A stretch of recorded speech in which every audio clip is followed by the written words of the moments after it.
Spotify and Joe Rogan are now both pledging to do more to stop the spread of COVID misinformation as they face backlash. In an Instagram video, Rogan said he'll be more balanced and informed when discussing controversial topics on his program.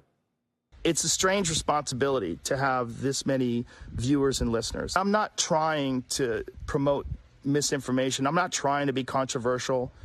I've never tried to do anything with this podcast other than just talk to people and have interesting conversations. Well, Rogan specifically addressed an interview he did last month with Dr. Robert Malone here. He is an infectious disease specialist who claims that people have been, hear this, hypnotized into believing that COVID vaccines work and prevent serious disease. Twitter banned him from its platform, but you can still listen to Rogan's interview with Malone on Spotify. In response to the fallout, Spotify just announced it will soon add warnings to all podcasts that include discussions of COVID.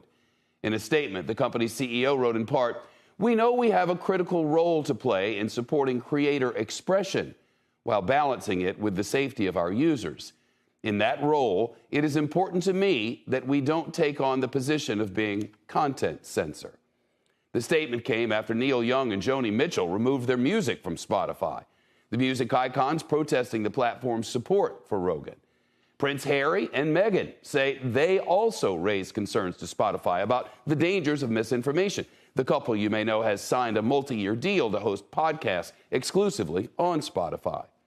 Ashley Carmen now, senior reporter for The Verge. She covers podcasting in the audio industry. Ashley, Spotify reportedly paid, I think it's $100 million for the rights to Rogan's podcast. So I guess that's part of the reason he's so important to their business. Yeah, pretty critical. Spotify makes its money through subscriptions and the ad business. And obviously, if you don't pay for Spotify, you hear ads.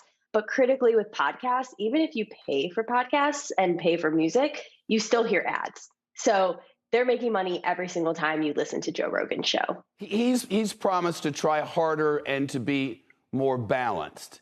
But the problem is misinformation. So much of what happens there is occasionally, demonstrably, completely false. So is this enough to slow all this down for Spotify?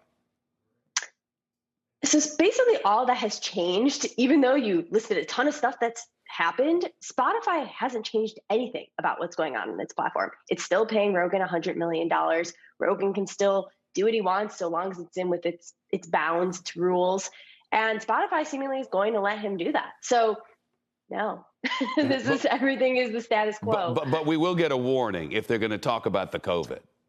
If they talk about COVID, you will get a warning, just like you do on Twitter, Instagram, YouTube, Facebook. These warnings have been around forever, and it doesn't necessarily mean that they are even saying anything that's misinformation, just as they are discussing COVID. Here's some more information.